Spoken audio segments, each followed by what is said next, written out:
Other vaccines. और यही नहीं, मुमरा की बड़ी समस्याएं जैसे कि एडिक्शन और ऐसी ही बीमारियों के लिए भी preventive and rehabilitative services available की गई है। हमारा यही मोटो है कि हम एक ऐसा हॉस्पिटल बनाएं जो लोगों को अपना सा लगे।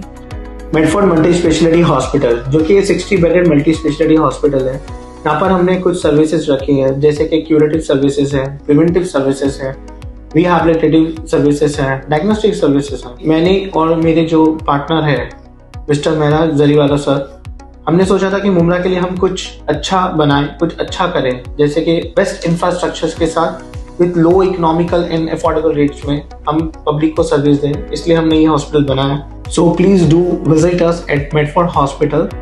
Thank you so much. अस्सलाम वालेकुम everyone, welcome to Medford Multi Speciality Hospital, जहां हमारा विजन है to be a state of the art facility that serves not only the elite few but general public at large. और हमारा mission है to open a chain of hospitals to serve the lower strata of the society, again at affordable cost. Thank you so much everyone, and we are looking forward to serving you at Medford Multi Speciality Hospital.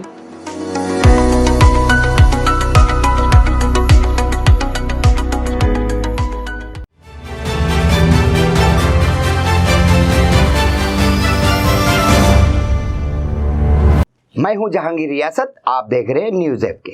झोल की खोली पोल आपके कार्यकर्ता MIM party से जावेद सिद्दीकी जी, तो क्या महसूस कर रहे हैं, किस तरह से और भी पत्र व्यवहार करके और अनेक मुद्दों पे काम करेंगे? अस्सलाम वालेकुम वरहमतुल्लाहि वबरकातुहू। देखिए कि जैसा आपने कहा कि जावेद सिद्दीकी भाई ने आज जो डायलिसिस सेंटर पे जो झोल हो रहा है शहर में, जो उसके फंड पास करा के रखे गए, उसका प्रस्ताव लाया गया, लेकिन इस शहर के नाकारा नेता लोग 2018 में प्रस्ताव पास होने के बावजूद भी आज तक नहीं लाए। तो उसमें क्या बड़ा झोल हो रहा है, क्या जगहों को लेकर के विवाद हो रहा है। फिर एक बार यानी जो हमारे को जगह मिली है टीएमसी से, उसमें क्या झोल कर रहे हैं, जगह बदली जा रही है। उसकी पोल आज उन्होंने प्रेस कॉन्फ्रेंस लेकर के उससे खोली है पेपरों के थ्रू। इंशाल्लाह आगे भी हम पेपरों के थ्रू खोलते रहेंगे। मैं जावेद सिद्दीकी भाई का आपको पता है कि उनका फॉलोअप कितना स्ट्रांग रहता है, आगे भी हम इसको खोलते रहेंगे।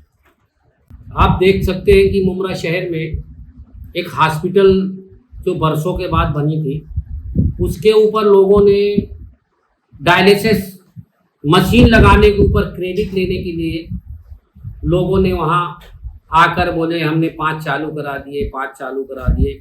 आपको ये बता दूं कि मैंने 2019 में मैंने एक पत्र दिया था कि ये जो हॉस्पिटल चालू अभी तक हुआ नहीं है और ये चालू करने के लिए क्या क्या जो है इंस्ट्रूमेंट आए हैं, तो उन्होंने मुझे जवाब दिया कि 7.5 करोड़ लगभग जो है इसका जो है निधि मंजूर हुई थी। फिर हमने जाके देखा तो वहाँ पे ये देख सकते हैं, ये वहाँ पे कंटीन है, जो इतनी खूबसूरत कंटीन बनाई गई है। अगर ये कंटीन खूबसूरत नहीं बनाकर वहाँ इलाज का कोई सिस्टम किया जाता तो मेरे शहर को बहुत फायदा होता था। दूसरी बात ये देख सकते हैं आप, ये 5 यहाँ पे बेड लगे हैं और 5 बेड ये चालू है। तो 10 बेड ये पहले से जो टीएमसी ने यहाँ पे लगा के रखी है, और इसमें 5 बेड में जो डायलिसिस मशीन थे उसके पार्ट्स ही गायब थे।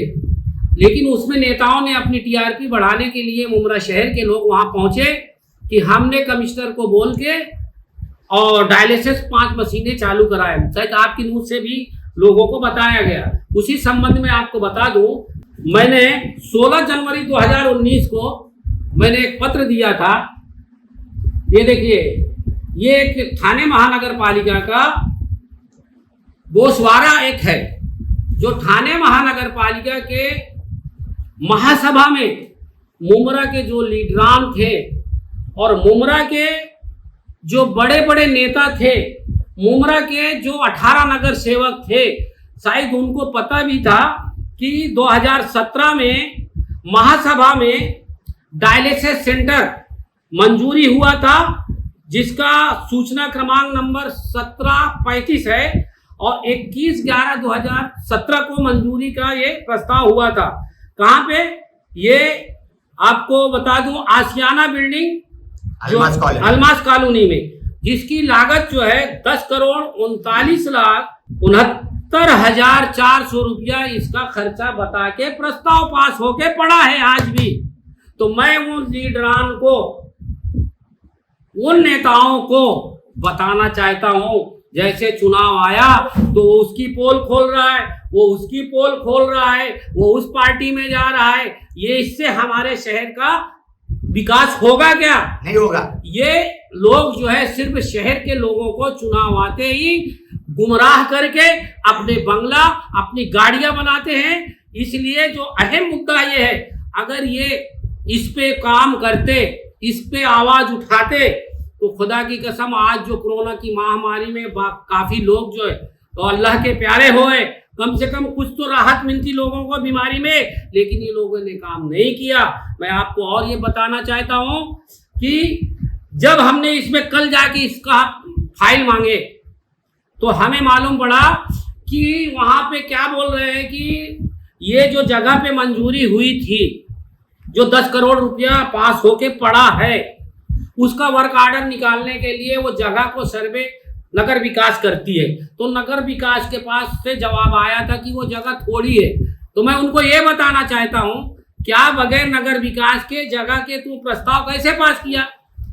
जब प्रस्ताव तुमने पास किया तो आज 5 साल के बाद कहते हो कि किसी आदमी ने कहा है, वो इतना बड़ा दानी मुमरा का आदमी है जो अपनी प्राइवेट जगह को मुमरा की जनता के लिए डोनेट नहीं कर रहा है, बोल रहा है कि मैं नीचे वो जगह पे डायलिसिस सेंटर बनवा दूंगा, ऊपर मुझे FSI दे दो। तो हमने बोला कल कि हमको ये फाइल दे दो। बोला नहीं, वो फाइल जो है नगर विकास में गई है, वो काम होने से मतलब होना चाहिए। तो इतना बड़ा भ्रष्टाचार, इस भ्रष्टाचार के ऊपर यहाँ के लीडरान जो अपने आप को अपोजिशन लीडर कहते हैं, जो अपने आप को ठाणे महानगर का बड़ा लीडर समझते हैं, वो इसके ऊपर काम करना चाहिए। ये नहीं कि मुमरा शहर में चुनाव आते ही अपना अपना मानुस वड़कुन मानुस असा लोग कहता है, मी बोलत नहीं। तो आज आप किसकी पोल खोलेंगे? पोल इसलिए मैं खोलता नहीं हूँ, मेरे शहर की जो जरूरत की चीज है, जो शहर को मिलना चाहिए, वो आज तक मिला नहीं है। तो मैं उस पे उन लोगों को बताना चाहता हूँ, मैदान में आ जाओ। शहर के लिए जो तकलीफें है उस पे काम तो आज 15 साल से तुमने किए नहीं। अभी जिधर बो जा उधर सो जा। तो आप लोग जो है, जो सरकार में आता है, जो दागी लोग होते हैं, दागी लोग समझते हैं, जो दागी लोग होते हैं, जो भ्रष्टाचार होते हैं, जिनके बंगले इनलीगल होते हैं, जिनकी इंपॉर्टेंट गाड़ियां होती, जिनके मुमरा शहर के अंदर बड़े बड़े प्रोजेक्ट होते हैं, वो अपना छुपाने के लिए सरकार में जाते हैं। और हमारे मोदी जी कहते हैं कि फलाना आदमी का भ्रष्टाचार है इतना करोड़। अगर मैं एनसीपी की बात करूं तो एनसीपी पर भी करीब करीब 70,000 करोड़ रुपए के घोटालों का आरोप है। महाराष्ट्र स्टेट कोऑपरेटिव बैंक घोटाला, महाराष्ट्र सिंचाई घोटाला, अवैध खनन घोटाला, इनकी लिस्ट भी बहुत लंबी है। इन पार्टियों के घोटालों का मीटर कभी डाउन ही नहीं होता। मी अजित अनंतराव पवार गांभीर्यपूर्वक दृढकथन करतो की कायद्याद्वारे स्थापित झाले आहे अशा भारतीय संविधानाबद्दल मी खरी श्रद्धा व निष्ठा बाळगी। मी भारताची सार्वभौमता व एकात्मता उन्नत राखी।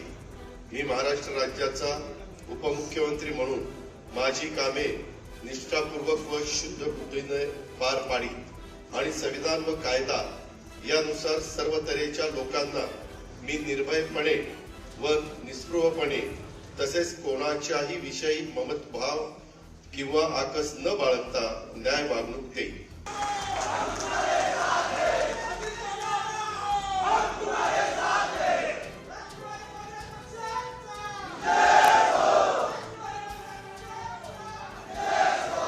देखते हैं को मालूम पड़ा कौन से सर्प से धो देते हैं, वो उनके पार्टी में चला जाता है। लेकिन मेरे को देश की जो राजनीति है दिल्ली की, मेरी को उसकी बात नहीं करना। मैं अपने शहर में है, मैं गलियों का शाना हूं, मैं जो हाईवे का शाना नहीं हूं। मैं गलियों का काम जब नहीं कर सकता हूं, तुम दिल्ली की बात करना भी बंद करो। मैं ये आपके न्यूज से सभी नेताओं को बताना चाहता हूं, जहां पे आप रहते हो पहले अपना घर तो सुधारो। तो उनका छुपाया हुआ आप कैसे उजागर करेंगे? देखो हम तो उजागर कर ही रहे यार। आप देखो मुमरा शहर के अंदर जो रिजर्वेशन जगहों को ये नेताओं ने सब जो है किस तरह से फेरबदल करके जो अपने नाम पे कोरोना की महामारी में 2021 में ऑनलाइन 7-12 अपने नाम घुमा ले रहे हैं। अच्छा, यही एनसीपी के आदमी को ही पैसे है इनके पास और दूसरे आदमी को म्युनिसिपालिटी दे नहीं रही है वो जगह। जो आज 26 एकड़ की बात चल रही थी, आपको पता होना चाहिए का इन्हीं के पास पैसा था। हाँ, अच्छा, इनके पास मंत्री साहब थे उस टाइम, इनके पास उस टाइम यहाँ पावर था, इसलिए इनके लोगों को वो जगह पे काम दिया गया है, टीएमसी के लोगों ने कहते।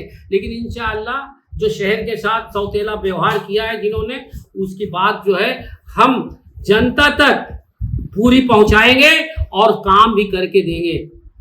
आपको पता होना चाहिए कि जब जब चुनाव आया लोगों को टैक्स से डराया गया, शास्त्री टैक्स से डराया गया, पानी की टैक्स से डराया गया, मतलब बिल्डिंग धोखाधड़क दे के डराया गया। ऐसे डरा के 15 साल से वोट लेते थे। लेकिन अब जनता समझ गई है कि हमारा हक ये लोग छीनते हैं और ये अपना बंगला और गाड़ी बनाते हैं। जनता का डर कौन खत्म करेगा? देखो, जनता को यहाँ के जो वोटर है, ये वोटर की बहुत बड़ी कीमत होती है। वोट के जरिए इनका जो है भ्रष्टाचार खत्म जनता करेगी।